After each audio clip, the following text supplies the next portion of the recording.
नमस्कार दोस्तों, स्वागत है आपका राजंस करियर प्राइवेट लिमिटेड के ऑफिशियल यूट्यूब चैनल पर। मैं हूं शशिधर पांडे और आज हम यहां पर देखने जा रहे हैं संविधान विषय के कुछ महत्वपूर्ण प्रश्नों को। तो आइए शुरू करते हैं आज के महत्वपूर्ण प्रश्नों को। सबसे पहला प्रश्न जो है वो है कि निम्नलिखित में से कौन भारत को एक धर्मनिरपेक्ष राज्य बताता है। तो यहाँ पर आपके सामने चार ऑप्शन दिए गए हैं और ऑप्शन में ये पूछा गया है कि इन चार ऑप्शन में से जो कौन सा ऑप्शन है जो भारत को एक धर्मनिरपेक्ष राज्य के रूप में बताता हुआ दिखाई देता है। तो पहला ऑप्शन है आपके सामने मूल अधिकार, दूसरा ऑप्शन है 9वीं अनुसूची, तीसरा ऑप्शन है निदेशक तत्व यानी कि नीति निदेशक तत्व और चौथा ऑप्शन दिया है संविधान की प्रस्तावना। तो अगर हम बात करें इन यहाँ पर जो ऑप्शंस दिए गए हैं उनकी, तो उस आधार पर हमें ये दिखाई देता है कि भारत की जो प्रस्तावना है, भारतीय संविधान की जो प्रस्तावना है, वहाँ पर हमें ये देखने को मिलता है कि उसमें लिखा गया है कि भारत एक पंथ निरपेक्ष या धर्मनिरपेक्ष राज्य है। तो अगर बात करें इस प्रश्न की, तो इस प्रश्न का जो सही जवाब होगा वो होगा ऑप्शन डी, संविधान की प्रस्तावना। उस प्रस्तावना में क्या कहा गया है कि भारत एक धर्मनिरपेक्ष या पंथ निरपेक्ष राज्य है। तो आप ध्यान रखेंगे कि संविधान की प्रस्तावना ही वो जगह है जहां पर भारत को क्या बताया गया है, एक धर्मनिरपेक्ष या पंथ निरपेक्ष राज्य। तो ये जरूर आप याद रखेंगे, महत्वपूर्ण हो सकता है। बढ़ते हैं अपने अगले प्रश्न की ओर। हमारा अगला प्रश्न है मौलिक अधिकारों का संविधान के किस भाग में उल्लेख किया गया। तो बहुत ही महत्वपूर्ण प्रश्न है ये कि पूछा गया है कि किस भाग में संविधान के आपको पता होगा संविधान के जब संविधान का निर्माण हुआ था तो उसमें कुल 22 भाग थे और वर्तमान में इसमें कुल 25 भाग दिखाई देते हैं। तो वो कौन सा भाग है संविधान का जो मूल अधिकार या फंडामेंटल राइट से जुड़ा हुआ दिखाई देता है, उसी से जुड़ा हुआ प्रश्न है।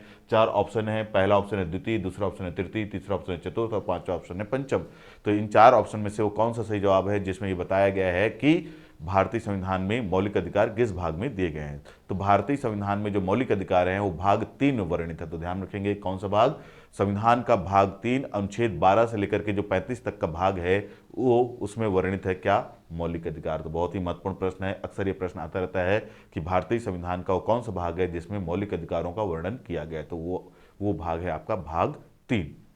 तो इस प्रश्न का जो सही जवाब होगा ऑप्शन बी, भाग 3 या तृतीय, उसमें आपको दिया गया क्या, मौलिक अधिकार। बढ़ते हैं अपने अगले प्रश्न की ओर। हमारा अगला प्रश्न है समानता का अधिकार का वर्णित है, यानी कि भारतीय संविधान में जो समानता के अधिकार वर्णित हैं। आपको पता होगा कि मौलिक अधिकार जो हैं वो आपके 6 मौलिक अधिकार हैं। प्रारंभ में मौलिक अधिकारों की कुल संख्या 7 थी, मतलब हमारे जो मौलिक अधिकार हैं जो भाग 3 में वर्णित हैं वो कुल 7 समूहों में विभाजित थे प्रारंभ में, परंतु वर्तमान में वो 6 समूहों में विभाजित हैं और उन्हीं में से एक समूह है समानता का अधिकार का समूह। और यहाँ पर वही प्रश्न पूछा गया है कि समानता का जो अधिकार है वो इन चार ऑप्शन में से किस अनुच्छेदों के समूह में शामिल है। तो समानता का अधिकार जो है हमारे मौलिक अधिकारों का सबसे पहला समूह है और ये समानता का अधिकार मौलिक अधिकारों के अनुच्छेद 14 से लेकर के 18 तक के हिस्से में आता है। तो आपको ध्यान रखना होगा, बहुत ही महत्वपूर्ण है ये प्रश्न भी कि समानता का अधिकार मौलिक अधिकारों के तहत कहाँ पर वर्णित है और किस अनुच्छेद से लेकर के कहाँ तक शामिल होता है। तो इसमें आपको चार ऑप्शन दिए गए हैं और जैसा कि मैंने बताया कि समानता का अधिकार मौलिक अधिकारों के तहत अनुच्छेद 14 से लेकर के 18 तक आता है। इस आधार पर अगर हम बात करें तो इस प्रश्न का जो सही जवाब होगा वो होगा ऑप्शन ए, जिसमें दिखाई दे रहा है आर्टिकल 14 से 18। तो याद जरूर रखेंगे समानता का अधिकार कहां से कहां तक वर्णित है संविधान के अनुच्छेद में, तो 14 से लेकर के 18 तक। इसके अलावा बाकी जो अनुच्छेद है वो यहाँ पर गलत दिए हुए हैं, समानता का अधिकार का वर्णन केवल 14 से 18 तक। और ये जो 14 से 18 तक के जो अनुच्छेद हैं ये भारत के नागरिकों को अलग अलग प्रकार की समानता प्रदान करते हुए दिखाई देते हैं। तो बढ़ते अपने अगले प्रश्न की ओर। हमारा अगला प्रश्न है निम्नलिखित में से कौन सा मौलिक अधिकार नहीं है। यहाँ पर चार ऑप्शन दिए गए हैं आपके मौलिक अधिकारों के बारे में। आपको ये बताना है कि इन चारों में से कौन सा अधिकार है जो मौलिक अधिकारों की श्रेणी में नहीं आता है। तो पहला ऑप्शन है भाषण व अभिव्यक्ति का अधिकार, दूसरा ऑप्शन है संगठन बनाने का अधिकार, तीसरा ऑप्शन है पुरुषों एवं स्त्रियों को समान काम के लिए समान वेतन पाने का अधिकार और चौथा ऑप्शन है शोषण के विरुद्ध अधिकार। तो ये चारों ही ऑप्शन आपके सामने यहाँ पर दिए गए हैं। आपको ये बताना है कि कौन सा अधिकार इन चारों में से जो है किसमें नहीं आता, मौलिक अधिकारों में शामिल नहीं है। तो बहुत ही महत्वपूर्ण प्रश्न है, आपको ये बताना है। तो पहला देख लेते हैं भाषण व अभिव्यक्ति का अधिकार, तो ये एक मौलिक अधिकार है, आपको पता होना चाहिए। दूसरा है संगठन बनाने का अधिकार, ये भी आपको मौलिक अधिकार के तहत प्राप्त अधिकार है। वहीं तीसरा ऑप्शन दिया है पुरुषों एवं स्त्रियों को समान काम के लिए समान वेतन पाने का अधिकार। तो आपको ये पता होना चाहिए कि ये जो बात यहाँ पर दी गई है ऑप्शन सी में, ये नीति निदेशक तत्वों के तहत आती है ये बात, ना कि मौलिक अधिकारों के अंतर्गत। तो इस प्रश्न का जो सही जवाब होगा ऑप्शन सी, क्या कि पुरुषों एवं स्त्रियों के लिए समान काम के लिए समान वेतन पाने का जो अधिकार है वो मौलिक अधिकारों की श्रेणी में नहीं आता। वो उसका वर्णन हमें कहाँ पे दिखाई देता है? मुख्य रूप से उसका वर्णन हमें नीति निर्देशक तत्वों के तहत दिखाई देता है। वहीं अगर हम बात करें ऑप्शन डी की, जिसमें दिया गया है शोषण के विरुद्ध अधिकार, तो शोषण के विरुद्ध अधिकार एक मौलिक अधिकार है, ये आपको पता होना चाहिए। बढ़ते हैं अपने अगले प्रश्न की ओर। हमारा अगला प्रश्न है संघ या संगठन बनाना किस प्रकार का मौलिक अधिकार है? तो यहाँ पर पूछा गया है कि संघ या संगठन बनाने का अधिकार किस प्रकार का मौलिक अधिकार है। तो ये तो सबसे पहले तो आपको यही पता चल गया है कि संघ या संगठन आप बना सकते हैं और ये आपका एक मौलिक अधिकार है। अब आप ऑप्शन देख लेते हैं कि कौन सा अधिकार है, किस प्रकार का ये मौलिक अधिकार हमारा। तो पहला है समता का अधिकार, दूसरा ऑप्शन दिया है स्वतंत्रता का अधिकार, तीसरा ऑप्शन दिया है शोषण के विरुद्ध अधिकार और चौथा ऑप्शन दिया है धार्मिक स्वतंत्रता का अधिकार। तो आपको पता होना चाहिए कि संघ या संगठन बनाने का जो आपको अधिकार मिला हुआ है वो किस मौलिक अधिकार की श्रेणी में आता है। तो ये जो संघ और संगठन बनाने का हमारा मौलिक अधिकार है वो आता है स्वतंत्रता का अधिकार। किसमें? तो हमारा जो स्वतंत्रता का अधिकार का जो समूह है आर्टिकल 19 से लेकर के 22 तक का, उसी के अंतर्गत हमें ये अधिकार मिला हुआ है कि हम भारतीय नागरिक भारत में रहते हुए संघ या संगठन बना सकते हैं। इसके बाद हम बढ़ते हैं अपने अगले प्रश्न की ओर। हमारा अगला प्रश्न है बेगार को निषिद्ध तथा स्त्रियों के क्रय विक्रय पर रोक कौन सा मौलिक अधिकार लगाता है? तो बहुत ही महत्वपूर्ण प्रश्न है कि वो कौन सा मौलिक अधिकार है जो भारत में बेगारी मतलब बिना पारिश्रमिक के, बिना मेहनताना दिए काम कराने को अपराध बताता है और साथ ही साथ महिलाओं और बच्चों को भी, इसमें आप बच्चों को भी शामिल कर सकते हैं, उनके क्रय विक्रय पर रोक लगाता है। तो बहुत ही महत्वपूर्ण है ये। 4 ऑप्शन दिया गया है यहाँ पर, स्वतंत्रता का अधिकार, शोषण के विरुद्ध अधिकार, समानता का अधिकार और चौथा ऑप्शन है संस्कृति और शिक्षा का अधिकार। तो प्रश्न बहुत महत्वपूर्ण है, उस प्रश्न को जरूर ध्यान रखेंगे कि वो कौन सा मौलिक अधिकार है जो बेगारी को मतलब बिना मेहनताना दिए काम कराने को, साथ ही साथ स्त्रियों के क्रय विक्रय मतलब स्त्रियों के खरीद फरोख्त को क्या ठहराता है? अपराध ठहराता है। तो यही पूछा गया है कि बेगार को निषिद्ध तथा स्त्रियों के क्रय विक्रय पर रोक लगाने वाला मौलिक अधिकार कौन सा है। 4 ऑप्शन यहाँ पर दिए गए हैं जिनके बारे में हमने बात की। तो इस प्रश्न का जो सही जवाब है वो है ऑप्शन बी, शोषण के विरुद्ध अधिकार। शोषण के विरुद्ध अधिकार के तहत ही ये इस बात का वर्णन है कि किसी से बिना उसकी मर्जी के काम नहीं कराया जा सकता, साथ ही साथ बिना मेहनताना दिए भी काम नहीं कराया जा सकता। साथ ही साथ इसी अधिकार के तहत आपको ये भी देखने को मिलेगा कि स्त्रियों को, महिलाओं को, बच्चों को भी खरीदा और बेचा नहीं जा सकता। तो ये आपके लिए बहुत ही महत्वपूर्ण हो सकता है। बढ़ते हैं अपने अगले प्रश्न की ओर। हमारा अगला प्रश्न है कि संपत्ति के मौलिक अधिकार को कब समाप्त किया गया? तो बहुत ही महत्वपूर्ण अधिकार, बहुत ही महत्वपूर्ण प्रश्न है यहाँ पर पूछा गया। प्रश्न में ये पूछा गया है कि संपत्ति के मौलिक अधिकार को कब समाप्त किया गया। तो मैंने अभी जब शुरुआत की थी इस श्रृंखला की तो वहाँ पर ये बताया था कि आपको कि कुल प्रारंभ में 7 मौलिक अधिकार थे, यानी कि हमने ये बात चर्चा कर ली है इसी वीडियो में कि जब हमारे देश में मौलिक अधिकारों का निर्माण किया गया तो प्रारंभ में जो मौलिक अधिकार हैं कुल 7 समूहों में विभाजित थे, परंतु वर्तमान में हमें ये दिखाई देता है कि मौलिक अधिकार 6 समूहों में विभाजित है। तो जो एक समूह हटा दिया गया है वो समूह यही है, कौन सा? संपत्ति का अधिकार। तो संपत्ति का अधिकार एक मौलिक अधिकार हुआ करता था, एक अलग समूह में इसको विभाजित करके रखा गया था, परंतु इसको बाद में हटा दिया गया और अब इसको एक विधिक या कानूनी अधिकार बना दिया गया है। तो आपको पता होना चाहिए कि संपत्ति का अधिकार प्रारंभ में एक मौलिक अधिकार था, 7वें नंबर का मौलिक अधिकार था, अब इसे हटा दिया गया है और इसको अब एक कानूनी या विधिक अधिकार बना दिया गया है।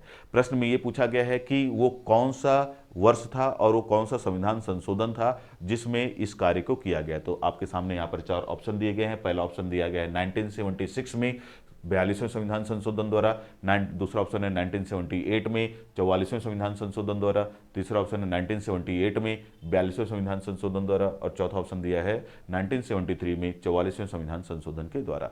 तो इस प्रश्न का जो सही जवाब है वो है 1978 में 44वें संविधान संशोधन के द्वारा। तो वर्ष 1978 में भारत सरकार के द्वारा 44वां संविधान संशोधन लाया गया और उस संविधान संशोधन के माध्यम से संपत्ति के अधिकार को मौलिक अधिकारों की श्रेणी या सूची से बाहर निकाल दिया गया और इसे एक कानूनी या विधिक अधिकार बना दिया गया। तो बहुत ही महत्वपूर्ण है ये प्रश्न, आता रहता है ये प्रश्न, इसलिए इसको आप अवश्य ध्यान रखेंगे। तो इस प्रश्न का जो इस ऑप्शन के हिसाब से सही जवाब होगा वो है ऑप्शन बी, 1978 में 44वां संविधान संशोधन के द्वारा।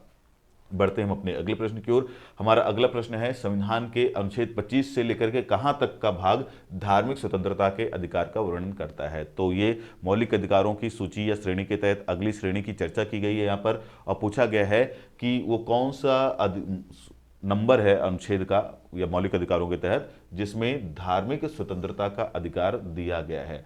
तो प्रश्न में ये पूछा गया है कि भारतीय संविधान में मौलिक अधिकारों की वो कौन से अनुच्छेदों की श्रेणी है जिसमें धार्मिक स्वतंत्रता का अधिकार यहाँ के नागरिकों को दिया गया है। तो आप सभी को पता होना चाहिए, ये बहुत ही महत्वपूर्ण प्रश्न है। पहले ऑप्शन की बात कर लेते हैं। 4 ऑप्शन दिया गया है, 27, 28, 29 और 30। तो प्रश्न में पूछा गया कि अनुच्छेद 25 से लेकर के कहाँ तक हमारे संविधान में धार्मिक स्वतंत्रता का अधिकार लोगों को दिया गया है। तो 25 से लेकर के 28, इस प्रश्न का जो सही जवाब होगा कि अनुच्छेद 25 से लेकर के अनुच्छेद 28 तक का जो भाग है मौलिक अधिकारों का, उसमें क्या स्थान रखा गया, उनमें क्या दिया गया है, तो उनमें दिया गया है आपका धार्मिक स्वतंत्रता का अधिकार। तो इस प्रश्न का जो सही जवाब होगा वो होगा ऑप्शन बी 28। तो अनुच्छेद 25 से 28 क्या कहलाता है, धार्मिक स्वतंत्रता का अधिकार। बढ़ते हैं अपने अगले प्रश्न की ओर।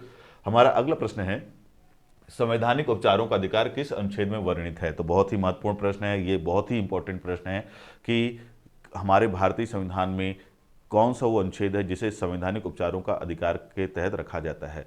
तो वो सबसे पहले तो ये जो संवैधानिक उपचार है, जिसको इंग्लिश में हम लोग फंडामेंटल रेमेडीज भी बोलते हैं, उनके बारे में आपको पता होना चाहिए कि जो संवैधानिक उपचारों का जो अधिकार है, इसके बारे में जो हमारे डॉक्टर भीमराव अंबेडकर जी थे, उन्होंने इन उपचारों को संविधान की आत्मा कहा है। तो ये भी एक प्रश्न है जो आता रहता है कि भारतीय संविधान का वो कौन सा भाग या कौन सा अनुच्छेद है जिसे डॉक्टर भीमराव अंबेडकर, जिन्हें हम संविधान का पिता भी कहते हैं, उन्होंने उसे क्या कहा है, संविधान की आत्मा। तो भारतीय संविधान की आत्मा को किसे कहा है डॉक्टर भीमराव अंबेडकर ने, तो वो उन्होंने कहा है संवैधानिक उपचारों के अधिकार को। संवैधानिक उपचारों का जो अधिकार है उसे ही उन्होंने संविधान की आत्मा कहा है। अब प्रश्न में ये पूछा गया है कि संवैधानिक उपचारों का जो अधिकार है, जो उसका जो वर्णन है, किस अनुच्छेद में वर्णित है। तो 4 ऑप्शन आपके सामने, आर्टिकल 32, आर्टिकल 42, आर्टिकल 52 और आर्टिकल 62। 4 ऑप्शन दिए गए हैं। तो आर्टिकल 32 जो है, अनुच्छेद 32 भारतीय संविधान का आर्टिकल 32 या अनुच्छेद 32 जो है, उसी में संवैधानिक उपचारों का अधिकार या फंडामेंटल रेमेडीज का वर्णन है, जिसके तहत भारत के अगर किसी भी नागरिक के मौलिक अधिकारों का, भारत ही नहीं कुछ ऐसे मौलिक अधिकार हैं जो विदेशियों को भी प्राप्त हैं, तो अगर किसी भी व्यक्ति के मौलिक अधिकारों का उल्लंघन होता है तो वो हाई कोर्ट और सुप्रीम कोर्ट के माध्यम से अपने मौलिक अधिकारों को प्राप्त कर सकता है। और इसके लिए हाई कोर्ट और सुप्रीम कोर्ट के पास 5 तरह की रिट जारी करने का अधिकार होता है। तो ये सारी ही बातें बहुत महत्वपूर्ण है। तो इस प्रश्न का जो सही जवाब होगा वो जवाब है अनुच्छेद 32, जिसके माध्यम से संवैधानिक उपचार प्राप्त किए जा सकते हैं। तो बहुत ही महत्वपूर्ण है। बढ़ते अपने अगले प्रश्न की ओर। हमारा अगला प्रश्न है भारत में मौलिक अधिकारों की रक्षा कौन करता है। तो इस प्रश्न के हिसाब से 4 ऑप्शन दिए गए हैं, विधानसभा, सर्वोच्च न्यायालय, लोकसभा और राष्ट्रपति। तो अभी मैंने थोड़ी देर पहले ही बताया है कि भारत में जो मौलिक अधिकार हैं उनको 2 जगहों से सुरक्षा प्रदान की जाती है या प्राप्त है। एक है उन सर्वोच्च न्यायालय और दूसरा है आपका क्या, उच्च न्यायालय। तो सर्वोच्च न्यायालय और उच्च न्यायालय दोनों ही में आप जा सकते हैं और वहाँ पर जाकर के आप अपने मौलिक अधिकारों की मांग कर सकते हैं। तो एक तरह से दोनों ही जो हैं आपके मौलिक अधिकारों की रक्षा करते हैं। लेकिन प्रश्न में उच्च न्यायालय की चर्चा नहीं की गई है, इसलिए इस प्रश्न का जो सही जवाब होगा वो होगा ऑप्शन बी, सर्वोच्च न्यायालय। तो प्रश्न में पूछा गया है कि भारत में मौलिक अधिकारों की रक्षा कौन करता है। तो प्रश्न का सही जवाब होगा सर्वोच्च न्यायालय ही वो संस्थान है जो आपके मौलिक अधिकारों को सुरक्षा प्रदान करेगा। मतलब कि अगर आपके मौलिक अधिकारों का उल्लंघन हो रहा है तो आप सर्वोच्च न्यायालय जा सकते हैं और वहां पर मांग कर सकते हैं कि आपके मौलिक अधिकार आपको दिलाया जाए। तो यही इस प्रश्न में पूछा गया है। तो इस प्रश्न का सही जवाब क्या है, ऑप्शन बी, सर्वोच्च न्यायालय। तो आज के इस वीडियो में जो हमने ये सारे प्रश्न देखे हैं, ये सभी प्रश्न संविधान या पॉलिटी विषय से, राज्य विषय से जुड़े हुए हैं और बहुत ही महत्वपूर्ण हो सकते हैं आपकी आगामी परीक्षा के लिए।